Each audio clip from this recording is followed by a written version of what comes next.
I'm here with Dan Zollmann, who is the CEO and founder of Qase. Is that correct, Dan? It's Qase. It's That's right, it's spelled, Case. but You it's got it, spelled. Qase. Oh, I love that. And this is a brand new service. Well, I guess it's a year old maybe now here in Canada. Yeah, And now is it in the United States as well? yeah, we're actually live in the US now with our partners in the Bay Area, the Alameda County Bar Association, and we have a couple more bar associations that will be coming live in the months to come.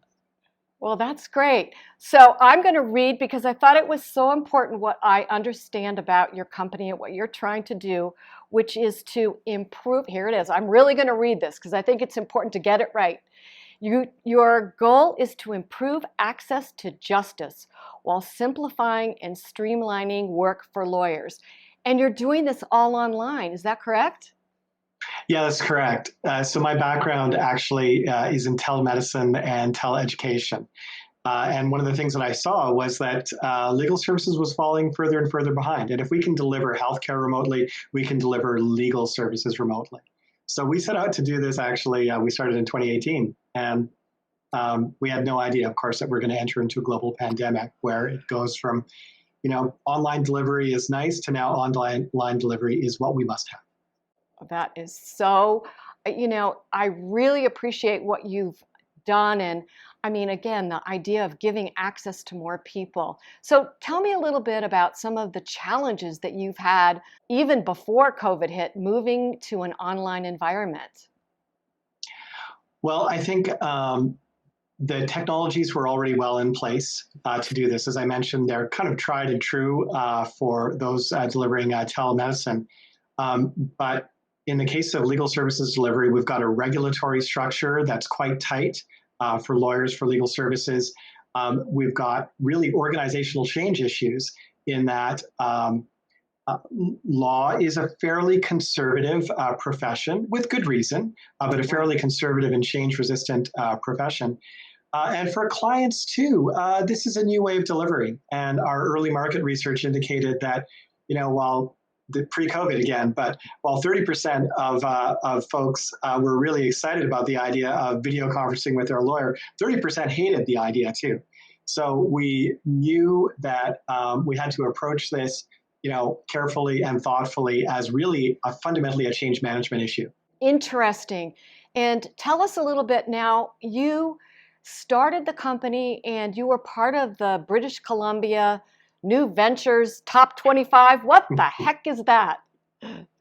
Well, there are great tech ecosystems in both Canada and the United States. And we all know about Silicon Valley, but there are fantastic tech ecosystems really across both countries. So, Montreal, Austin, Georgia, Michigan, there's fantastic tech ecosystems everywhere. We're fortunate enough to be part of British Columbia's tech ecosystem and with Vancouver at its hub.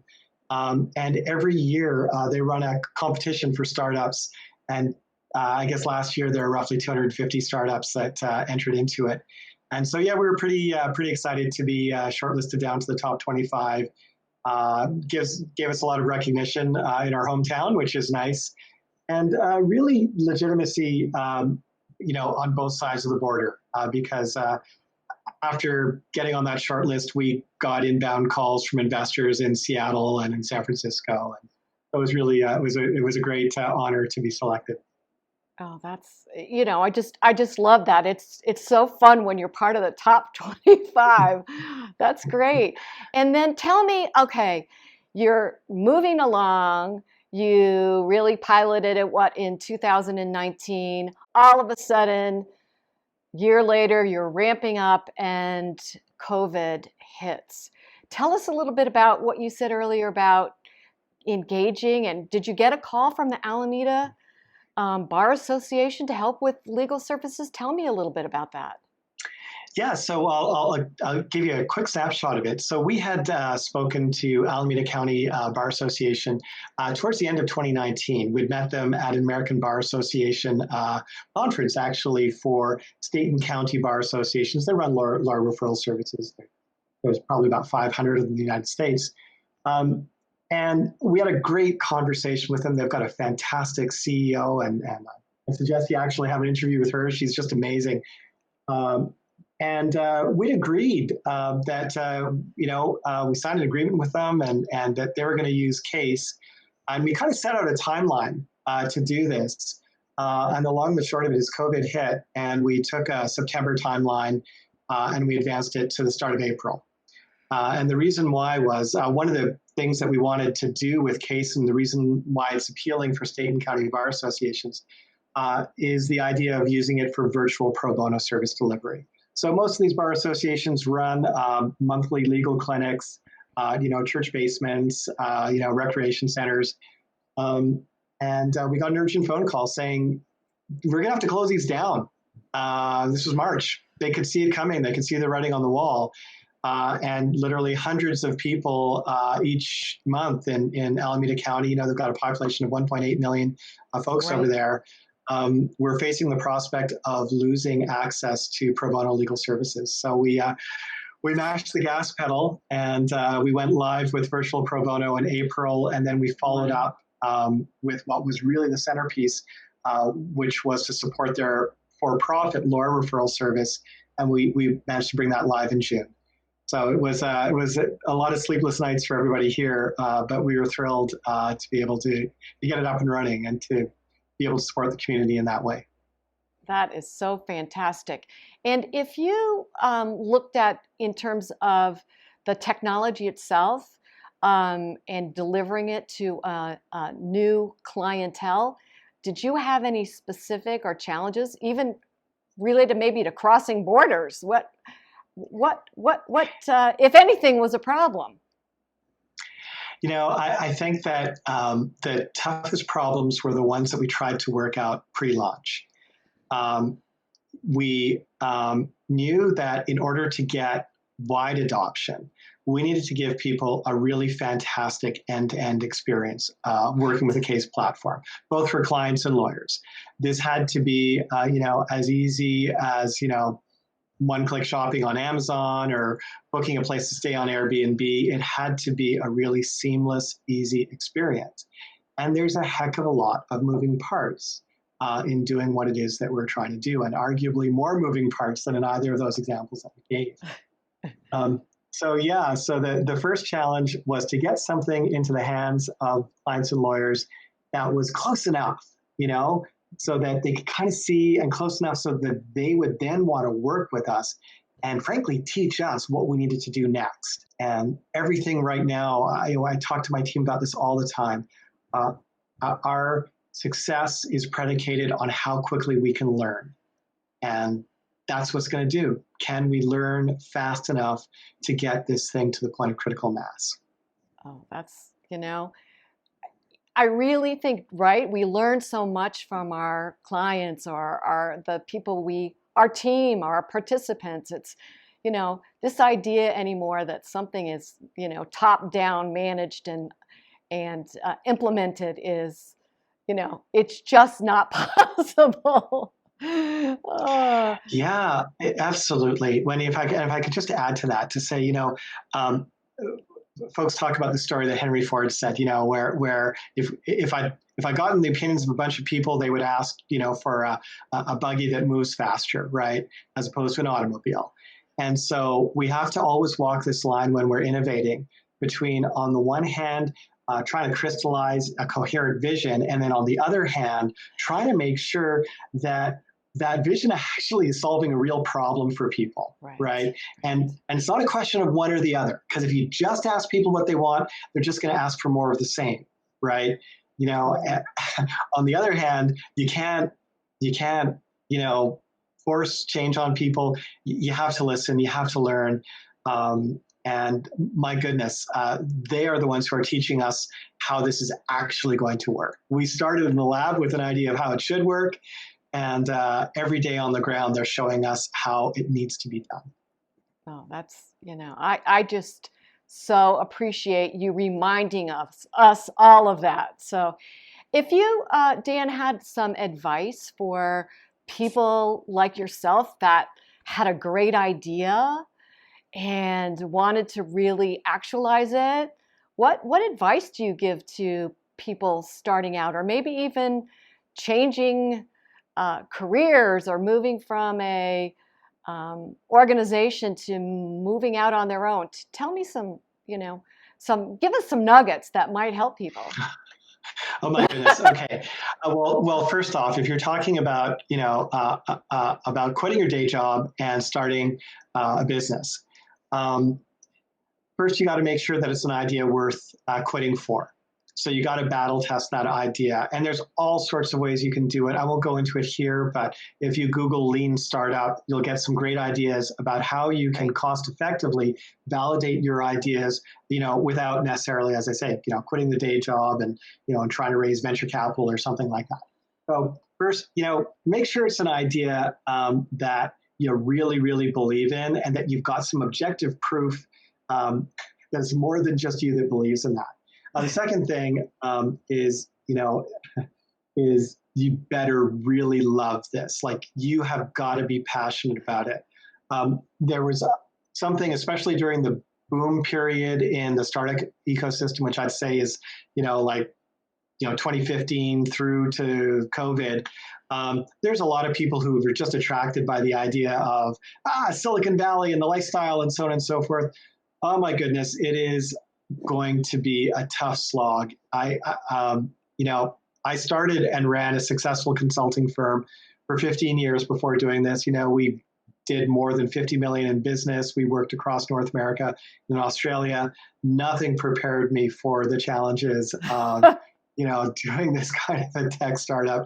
It is so much tougher. So unless it's something you believe in and unless it's something you really love, just don't do it, because you won't be able to make it through the tough times. The flip side of that is there is nothing I would rather be doing. And when I talk to my peer, founders, startup founders, they all feel the same way. It's like, I don't mind that, I'm just eating ramen every day because I believe so passionately in what I'm doing. I want to make this thing happen. And the number one, sorry, I realize I'm going on here, Wendy, but just to say, there's all kinds of highfalutin stuff about what it takes to be a successful entrepreneur. And then there's the cockroach principle, which basically is you just got to survive until you can thrive.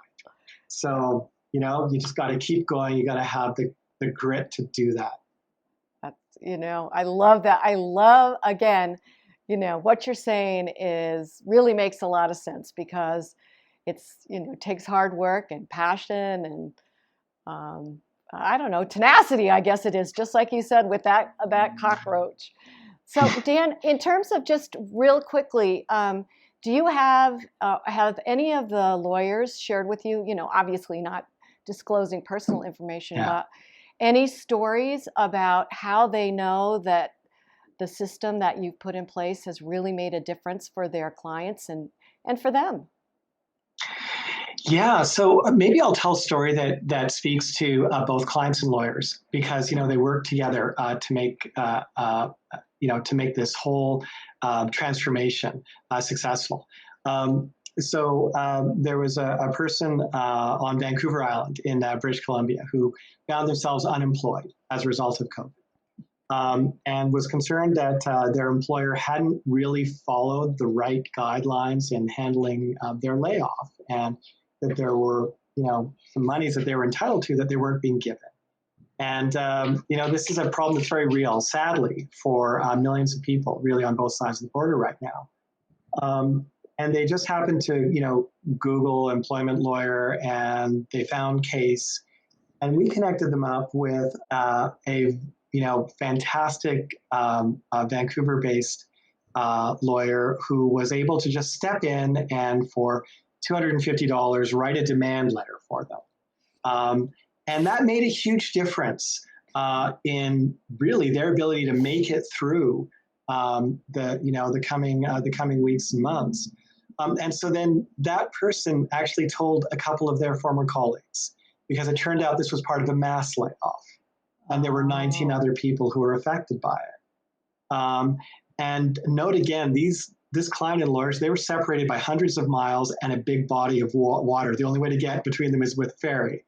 So they didn't have great access to legal services in their community. And there's tons of communities, again, all over the United States and Canada where access to justice is a real problem. There may not be a lawyer in your town, or if there is a lawyer in your town, they might actually be representing the other party. And so you do not have legal counsel. So it wound up being enormously helpful, to a large group of people. And then this lawyer in Vancouver, she's starting her own practice, and she's relatively, new in her, in terms of working on her own. She's a very experienced lawyer, and she got some fantastic business from it. And the platform is what made it possible, because when you move that paradigm and you say that you can deliver legal services remotely, then you can be anywhere and you can get the help you need. You don't necessarily need to have a lawyer in your town to help you. And so for us, that was a great story. It was a win for, the people who she was able to help. It was a win for a lawyer who was really working on building her practice. And it was a win for Qase, and that we got some fantastic utilization out of the platform.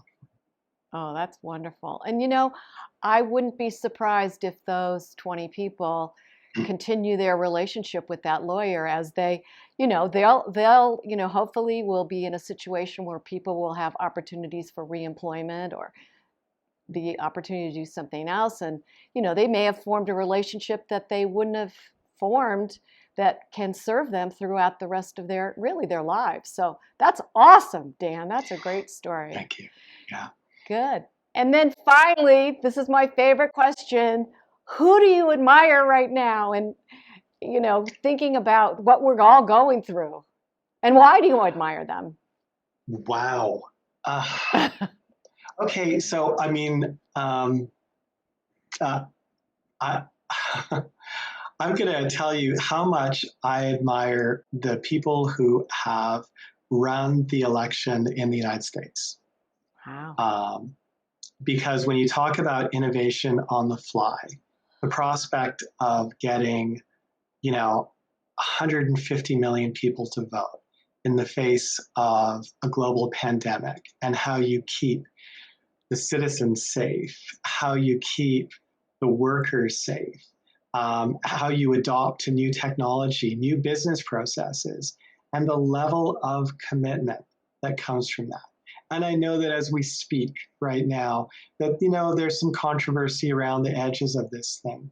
But you just have to admire their dedication and sacrifice for doing this, as well as their creativity and problem solving. So I think it's actually a great example of how huge numbers of people can come together when necessary to drive transformative change, and make us all better for it. Oh, that, we had the opportunity, which, I think I so appreciate what you say, but wasn't it great? You could actually see the people counting those votes and the systems that they had. And you had the idea that some of them weren't maybe state of the art, some of them were, but they had methodologies. It reminded me a little bit of when we first had TSA at the airports, right? And they had to figure out how to get those baskets with the stuff going through everything. And I'm like, these people are inventing on the fly. So I think that is not only the workers, but the individuals that were responsible for creating the systems, really they all are inspirational right now. So thanks, Dan. Oh, you're welcome. My pleasure. And thanks so much for giving me the opportunity to talk about Qase. Always excited to, and I wish you well, and all of your listeners and viewers as well. Well, thanks, Dan. All right. Take care.